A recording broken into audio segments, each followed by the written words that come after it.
नमस्कार दोस्तों, जय भीम जय भारत। साथियों, आज गणतंत्र दिवस के शुभ और पावन पर्व पर आप सबको मैं हार्दिक बधाई देता हूं। साथियों, अभी ही कुछ देर पहले हमने यहाँ पर जो है ध्वजारोहण किया है और उसका एक वीडियो बना करके मैं डाला भी हूँ, उसको भी आप जरूर देखेंगे। साथियों, आज गणतंत्र दिवस है। बाबा साहेब डॉक्टर अंबेडकर ने हमें संविधान बनाकर दिया और उस संविधान को 1949 को उन्होंने कंप्लीट किया था, उन्होंने सौंपा भी था, लेकिन उसको लागू करने के लिए 1950 में जो है लागू किया गया था। संविधान की वो ताकत है दोस्तों, जिसके कारण हम खुल के बोल पा रहे हैं, अपनी बात रख पा रहे हैं, अपनी पीड़ा व्यक्त कर पा रहे हैं। संविधान की वो ताकत है कि हम न्याय के लिए गुहार लगा पा रहे हैं। नहीं तो दोस्तों, मनु के जब कानून चलता था, गौतम धर्म सूत्र का जब कानून चलता था इस देश में, हिंदू राष्ट्र जब चलता था, राम राज्य जब चलता था, तो दोस्तों उस समय के कानून का वर्णन मैं आपको सुनाता ही हूँ। जो लोग हमारे उत्साही साथी हैं, फिर से हिंदू राष्ट्र बनाना चाहते हैं, राम राज्य बनाना चाहते हैं, मनुस्मृति का कानून फिर से लागू करना चाहते हैं, उन्हें समझ में आ जाए, इसके लिए मैं मनुस्मृति का स्ट्रीम करता हूँ कि बाबा साहेब का संविधान और मनुस्मृति के संविधान में क्या अंतर है, इसको हम समझें। हिंदू राष्ट्र में और प्रजातंत्र में क्या अंतर है, इसको हम समझें। राम राज्य में और प्रजातंत्र में क्या अंतर है, इसको हम समझें। साथियों, राम राज्य में गर्भवती स्त्री को बाघ भालुओं के बीच जंगल में छोड़ देना बुरा नहीं माना जा सकता था। राजा स्वयं ऐसा करके दिखा सकता था। राम राज्य में संबूक जैसा केवल तेली जाति होने के कारण तपस्या करते हुए, ज्ञान अर्जित करते हुए, लोगों को ज्ञान बांटते हुए देख करके उसकी हत्या किया जा सकता था। राजा ने स्वयं ऐसा किया। लेकिन आज डॉक्टर बाबा साहेब अम्बेडकर के संविधान में कोई अपनी पत्नी को बाघ भालू के बीच गर्भवती हालत में जंगल में नहीं छोड़ सकता है, उसके खिलाफ कार्रवाई होगी। कोई तेली जाति, कलार जाति या कोई चमार जाति, भंगी जाति होने मात्र के कारण अगर भजन कर रहा है, साधना कर रहा है, पढ़ लिख रहा है, कुछ अच्छा काम कर रहा है, उसको आप रोक नहीं सकते। एकलव्य का अंगूठा आप नहीं काट सकते कि तुम भील हो तो क्यों धनुर्विद्या सीखते हो। तो ये सारी ताकत आई है दोस्तों भारतीय संविधान से, बाबा साहेब के संविधान से। और इस संविधान को आज ही के दिन लागू किया गया था। ये भारत का सौभाग्य है। इस बात को नहीं समझने के कारण लोग बाबा साहेब को तवज्जो नहीं देते हैं। निरादर तो नहीं करते, पहले निरादर भी करते थे, लेकिन आजकल तवज्जो नहीं देते हैं। साथियों, सही मायने में इस पीढ़ी में मुझे तो ऐसा कोई दिखाई नहीं पड़ता है बाबा साहेब के पीढ़ी में कि बाबा साहेब के बराबर में किसी को बिठाया जा सके। महत्ता के अनुसार पर कुर्सी की बात अलग है, कुर्सी की तो हम ही लोगों को बैठा लेते हैं, लेकिन जो है उनकी जो विद्वता थी, उनकी जो गंभीरता थी, उनकी जो गहरी सोच थी और उनके जो दूरगामी सोच थी, भविष्य के लिए जो सोच थी, वोटिंग राइट उन्होंने दिलाया। अनपढ़ गंवार कैसो भी हो, हर आदमी को वोटिंग राइट दिलाया। और जो है उन्होंने बोलने का हक दिलाया। और जो है उन्होंने पढ़ने लिखने का हक दिलाया। नहीं तो दोस्तों, राम राज में, मनुस्मृति के कानून में, हिंदू राष्ट्र में ब्राह्मण के अलावा किसी को पढ़ने का हक नहीं था। पढ़ाने का हक तो किसी को नहीं था, पढ़ने का हक तो कुछ तथाकथित क्षत्रियों को था, लेकिन वो पढ़ा नहीं सकते थे। वैश्यों को भी केवल हिसाब किताब भर के पढ़ने का अधिकार था। जो लोग ये दावा करते हैं कि गुरुकुल को समाप्त करके मैकाले ने भारत की बर्बादी की शुरुआत की है, वो पक्का मान लीजिए दोस्तों, आप लोग पढ़ते नहीं है, अध्ययन नहीं करते, इसलिए आपको ऐसा लगता है कि मैकाले ने भारत की बर्बादी की शुरुआत की है। दरअसल मैकाले ने भारत के उत्थान का काम किया है। अंग्रेज है तो क्या हुआ, किसी भी जाति में सब लोग बुरे नहीं होते हैं। मैकाले ने सर्व शिक्षा अभियान चलाया, जिसमें जाति भेद नहीं, लिंग भेद नहीं, सब जातियों को शिक्षा देने का जो उन्होंने अधिकार दिया। लोग कहते हैं अम्बेडकर तो अंग्रेजों के जो संविधान है उसी को लागू कर दिया है, अपने बनाया क्या है। तो भाई अंग्रेजों के जो नियम अच्छे थे उनको क्यों नहीं लागू किया जाएगा। जो नियम मानवता के अनुरूप है, जो नियम अन्याय के खिलाफ है, जो नियम देश के उन्नति और प्रगति के लिए है, वो चाहे किसी का बनाया हुआ हो। अगर मनु के कानून को लागू करते तो उसमें तो भारत के जो शूद्र है, जो इसको ओबीसी कहा जाता है, और जो अति शूद्र है जिसको एसटी एससी कहा जाता है, उनको पढ़ने का ही अधिकार नहीं था। तो मैकाले ने अधिकार दिया, उस अधिकार को बाबा साहेब ने सुरक्षित कर दिया, तो इसमें बुरा क्या है।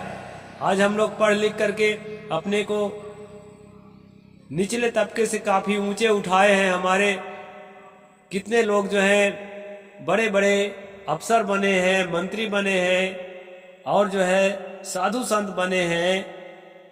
तो इसमें बाबा साहेब की क्या दोष है कि उसने अंग्रेज के कानून को इम्प्लीमेंट कर दिया। साथियों, दूसरे के कहे हुए बातों को लेकर के अगर आप जीवन जी रहे हैं तो निश्चित रूप से मेरे खिलाफ खड़े होंगे। यदि आप स्वयं अध्ययन करेंगे तो पता चलेगा कि बाबा साहेब, ये राम कृष्ण इत्यादि जो है ना, काल्पनिक नाम जो लेते हैं, बाबा साहेब के पांव के धूल के समान भी नहीं है। मैं खुले शब्द में कहता हूं, जिन्होंने अपने पत्नी तक को जो है प्रताड़ना किया और जो है शूद्र समझ के संभोग की हत्या कर दिया, तो ऐसे लोग जो हैं बाबा साहेब के सामने कैसे टिकेंगे। मैं किसी का विरोधी नहीं हूं, लेकिन खास बात यह है कि बाबा साहेब ने जो नियम बनाया है उस नियम में तेली भी पढ़ सकता है, कुम्हार भी पढ़ सकता है, कलार भी पढ़ सकता है, ब्राह्मण भी पढ़ सकता है, सब पढ़ लिख करके आगे बढ़ सकता है। जिसके हृदय में सबके लिए जगह हो, जैसे एक पिता के हृदय में सबके लिए जगह होती है, तो ऐसे महामानव को मैं कैसे ना उसका मैं फैन बनूं। तो साथियों, आज गणतंत्र दिवस है। अब बाबा साहेब के विचारों की सच्ची विजय है। अब ये विचार जो है सतगुरु कबीर साहेब से निकल करके आए हैं। आने वाले समय में मैं सदग्रंथ बीजक पर आप लोगों के स्ट्रीम करूंगा, जिसमें आप देखेंगे कि संविधान, भारतीय संविधान के आर्टिकल्स के जो कहना चाहिए कि उनका जो मूल रूप है वो कैसे वो किताब में पहले से मौजूद है। मानवता के जो फंडामेंटल राइट्स हैं उनके सारी जो सूत्र हैं वो आपको मिलेंगे। तो भगवान तथागत बुद्ध के मानवतावादी विचार में, सदगुरु कबीर साहब के मानवतावादी विचार में पिरोया हुआ भारतीय संविधान है। इसलिए साथियों, बहकावे में कोई मत आइए। हिंदू राष्ट्र की हमको आवश्यकता नहीं है, न मुस्लिम राष्ट्र की आवश्यकता है। पाकिस्तान मुस्लिम राष्ट्र बना, आज जो है कटोरा छाप हो गया है, देख ही रहे हैं। किसी भी धर्म को तवज्जो देकर राष्ट्र बनाएंगे तो हम भी कटोरा छाप हो जाएंगे। इसलिए जो है भारत प्रजातंत्र ही होना चाहिए। और प्रजातंत्र है ही। अब भारतीय संविधान जो है प्रजातंत्र के हिसाब से बना है, मनुस्मृति के हिसाब से नहीं बना है। मनुस्मृति राजतंत्र के हिसाब से बना है। शाम को मैं फिर इस मत हर रोज स्ट्रीम करता हूँ, आज भी करूँगा मनुस्मृति पर, तो उसको आप देख सकते हैं कि वो किस आधार पर निर्मित है। तो साथियों, गणतंत्र दिवस हमें याद दिलाता है कि हमें जो है खूब पढ़ना है, शिक्षित बनना है और संगठित रहना है, और साथ साथ जो है अपने जीवन में आने वाले मुसीबतों के लिए संघर्ष करना है, समाज में आने वाले मुसीबतों के लिए भी संघर्ष करना है, और संघर्ष करके और इस देश में एक अच्छा माहौल बनाना है, एक अच्छी ताकत बनाना है, जिसको लेकर के हम जो है दुनिया में जाने जाएं। आज दुनिया में सबसे गरीब देश के रूप में भारत जाना जा रहा है। इसका कारण क्या आपको नहीं मालूम है? इसका कारण है सिर्फ धर्म। धर्म की चाशनी में लिपटे रहेंगे, अंधविश्वास में लिपटे रहेंगे, तो हम आने वाले दिनों तक भी दुनिया के सबसे गरीब देश में गिने जाएंगे।